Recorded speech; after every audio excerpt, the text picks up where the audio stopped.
Saida stands there, hesitating, her eyes filled with a mix of anger and worry. "Lina," she says, her voice strained, "I heard Kofi has been talking to you. You can't trust him." Lina raises her eyebrows, feeling a spark of irritation. "Why should I listen to you, Saida? You were once his partner in trying to ruin me. How do I know you aren't just jealous?" It is a quiet morning in Olumo village, with the sun casting a golden light over the market square. The villagers, busy preparing their stalls, chat happily as they set up for the day's trade. Lina, too, is at her usual spot, carefully arranging her baskets. Her work catches the attention of passers-by, who admire the colourful patterns woven into her baskets. Lina feels a swell of pride as she takes in the appreciative glances. After all the struggles with Saida, she's finally in a place of peace and respect. But then, a familiar voice cuts through the morning chatter, a voice that sends a chill down Lina's spine. "Ah, Lina, the famous weaver of Olumo," says a smooth, taunting voice. Lina turns and feels her heart skip a beat. It's Kofi, the trader from a neighbouring village who once conspired with Saida to ruin her. He stands before her, a sly smile on his face, his eyes gleaming with something unreadable. "Kofi," Lina says, her voice steady but wary. Memories of his deceit flood her mind. She remembers how he and Saida plotted to damage her reputation, spreading rumours and lies. But why is he here now? "What are you doing here?" Kofi chuckles, crossing his arms as he surveys her stall. "I've come with an offer, Lina, one that could change your life." His words are smooth, almost hypnotic, and for a moment, Lina is taken aback, wondering what he could possibly want from her now.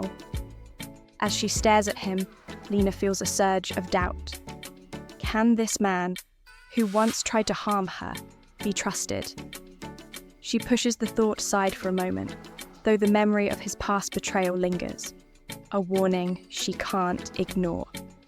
With a confident smirk, Kofi leans in closer, his voice low and persuasive. "I know we didn't part on the best terms last time," he says, his smile fading slightly. "But I see your talent, Lina. It's rare, something that deserves to be recognised beyond this small village." His eyes flick over her baskets, and he nods approvingly, as if he is genuinely impressed.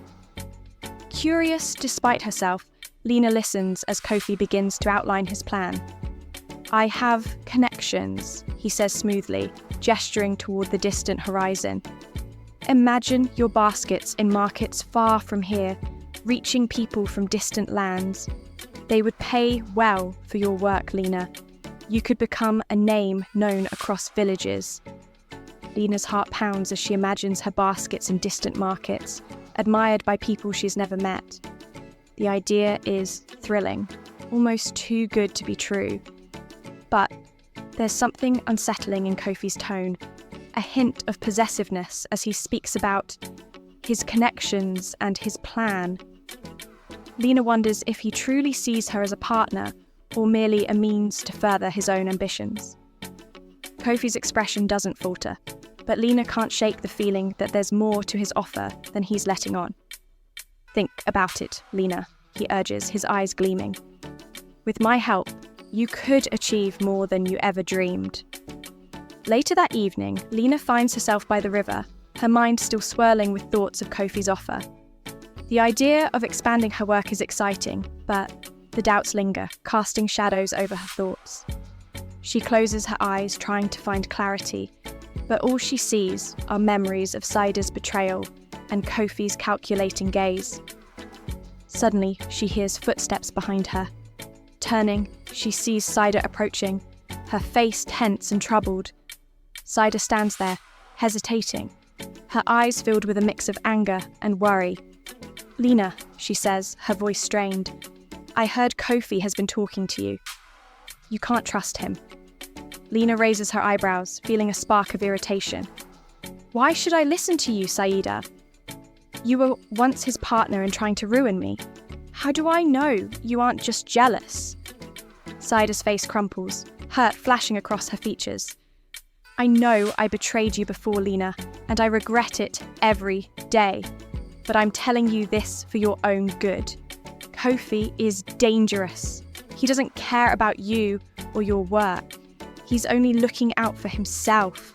Saida's voice trembles, her eyes pleading. Please, don't make the same mistake I did. Lina studies Saida's face, unsure whether to believe her. She wants to trust that Saida has changed, that this warning is sincere. But the old wounds between them make it hard to know what to believe.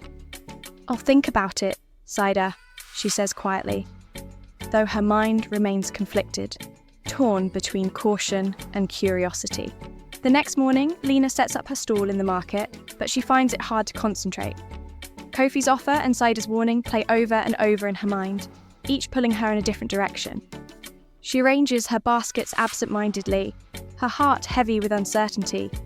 The village is buzzing with its usual energy, yet Lina feels like she's in her own world, trapped in a storm of indecision. As she places the last basket on display, she catches a glimpse of Kofi standing nearby, watching her with a confident smirk. His presence unsettles her, the way he seems so sure of himself, as if he already knows her decision. He approaches her, his voice smooth as ever. Have you thought about my offer, Lina?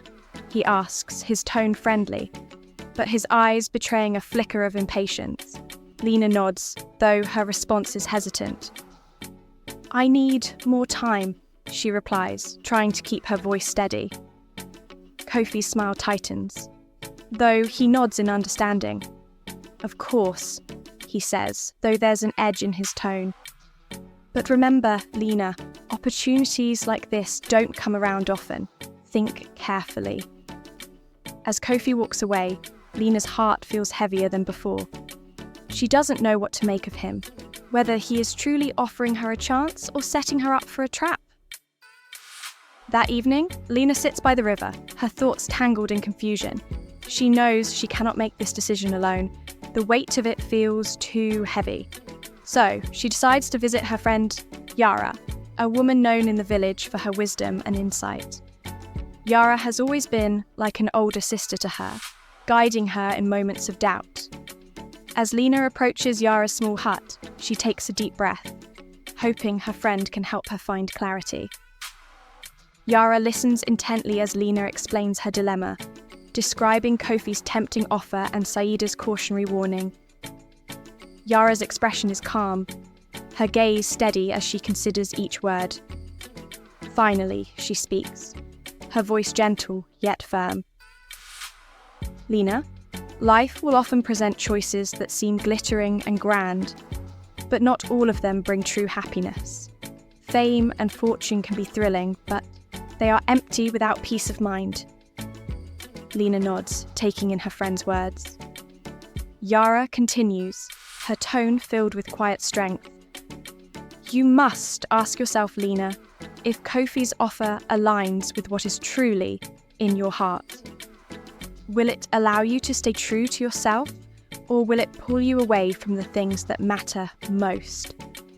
Lina feels a sense of calm wash over her as she realizes that Yara is right. She doesn't need to rush this decision. She has the power to choose what feels right, even if it means saying no to an opportunity. As she thanks Yara and heads back home, Lina feels a glimmer of hope. She understands now that while Kofi's offer is tempting, it may not be worth the price of her own peace and integrity. The next day, Lina works at her stall in the market, but her mind is far from her weaving. She notices Saida watching her from a distance, a look of concern on her face. For the first time in a long while, Lina feels a spark of understanding towards Saida. Despite their past, perhaps Saida's warning came from a place of genuine care. Lina's curiosity overcomes her caution, and she waves Saida over, hoping to get to the heart of her intentions. Saida approaches slowly, her gaze wary. She stands before Lina, searching her face as if looking for any sign of anger. Lina, I know I've hurt you, she begins, her voice barely a whisper. But please, believe me, I only warn you because I know what Kofi is capable of. Lina raises an eyebrow, her face neutral but her heart racing. How can I trust your words, Saida? You once sided with him against me. Saida's expression shifts, her shoulders slumping with the weight of her regret. I understand why you doubt me, she says softly, her voice filled with remorse. But I've learned from my mistakes. Kofi's promises are empty. He preys on dreams. And when he's gotten what he wants, he discards people like yesterday's news. I don't want that to happen to you. Lina studies Saida's face, seeing the vulnerability in her eyes. It's clear that Saida carries a burden of guilt, and for the first time, Lina wonders if her former friend truly wants to make amends. Thank you for warning me, Lina replies, her voice gentle but guarded. She feels a faint glimmer of trust rekindling, though she knows that healing will take time. As the days pass, Lina finds herself increasingly torn. The thought of seeing her work appreciated far beyond Alumo is thrilling, filling her heart with a longing she can't ignore. She imagines herself in distant markets, sharing her craft with strangers who admire her talent.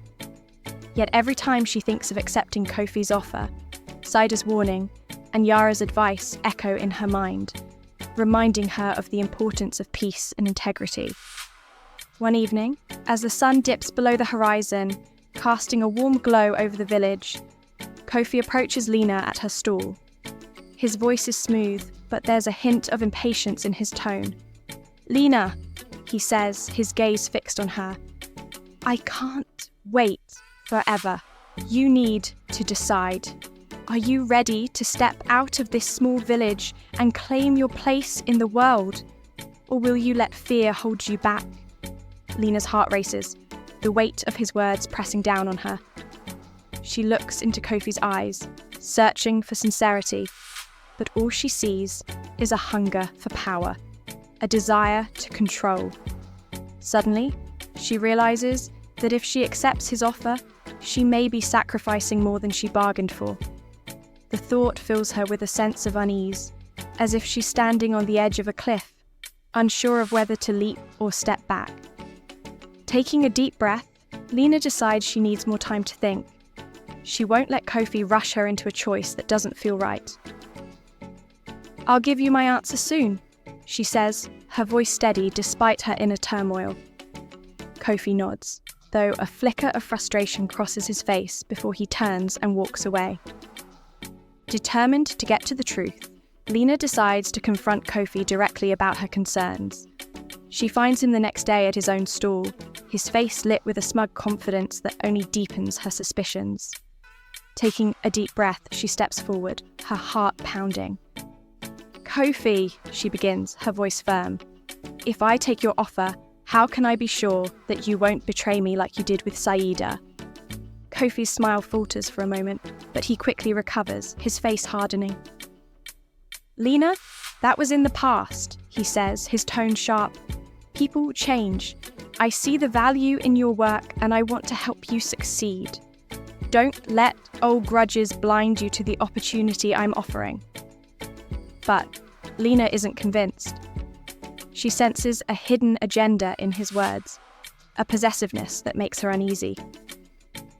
Kofi, I don't want to be someone's pawn, she says, her voice steady and filled with resolve. I want to succeed on my own terms, not because someone else decides my fate. Kofi's face twists with frustration, his eyes narrowing. You're making a mistake, Lina. This is a chance of a lifetime. You'll regret turning it down. But Lina stands firm, her heart steady in her decision. She feels a newfound strength rise within her, a determination to follow her own path. I'd rather make my own choices, Kofi, even if it means taking a slower path, she says calmly. With that, she turns away, leaving Kofi behind, her heart lighter for having stood her ground. That night, Lina reflects on her journey, her struggles and the choices she has made. She thinks of the people who have supported her, of Yara's wisdom and Saida's warnings. She realizes that true success isn't about fame or fortune. It's about staying true to oneself. She decides, with a deep sense of peace, to decline Kofi's offer. She knows now that her work holds meaning beyond the admiration of strangers. The next morning, she approaches Kofi with her decision, her heart calm and her voice steady. "Kofi," she says, meeting his gaze, "I appreciate your offer, but I must decline. My work belongs here, with my community and the people who know me." Kofi's face darkens, a flash of anger in his eyes. "You're throwing away a golden opportunity, Lina," he snaps, his voice cold. "You'll regret this choice." But Lina stands firm, unshaken by his words. "Perhaps, but I'd rather be true to myself than take a path that doesn't feel right," she replies, her voice unwavering. She turns and walks away, feeling a profound sense of relief and liberation. For the first time, she knows she has chosen the path that aligns with her values. The days go by, and while Lina and Saida's friendship appears to be healing on the surface, a quiet tension lingers beneath. They continue working in the market side by side, but now and then, Lina notices Saida watching her with an intensity that feels strange, almost unsettling. She tries to brush it off, convincing herself that the strain of their past is bound to take time to fade completely. One evening, as they pack up their stalls, Saida suddenly speaks up.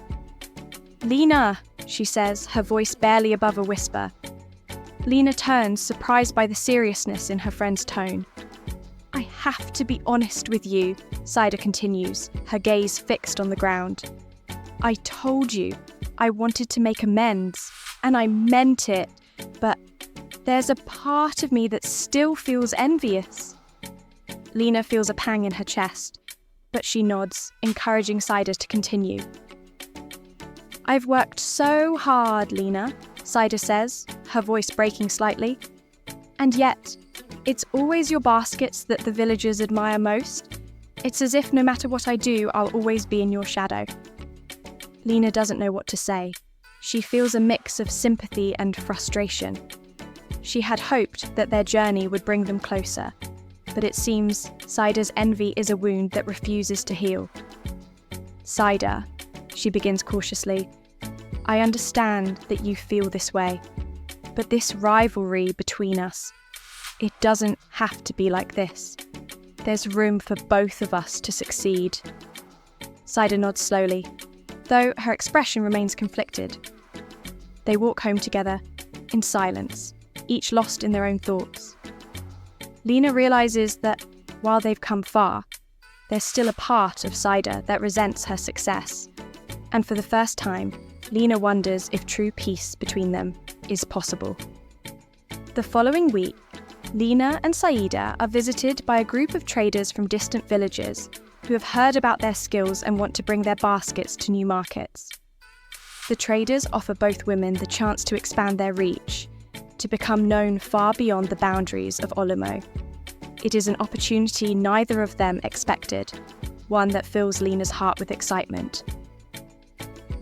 As the traders examine their work, Lina catches Saida glancing at her, an unreadable expression on her face. It's a mix of excitement and something darker, something that makes Lina's heart sink.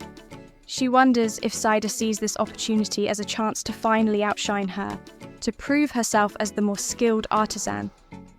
The traders make their offer, inviting Lina and Saida to showcase their work in distant markets. Lina is overjoyed, but notices Saida's smile is tight, her eyes glinting with determination. Saida seems eager, perhaps a bit too eager, as if she sees this opportunity not only as a chance to grow, but as a way to compete with Lina on a larger scale.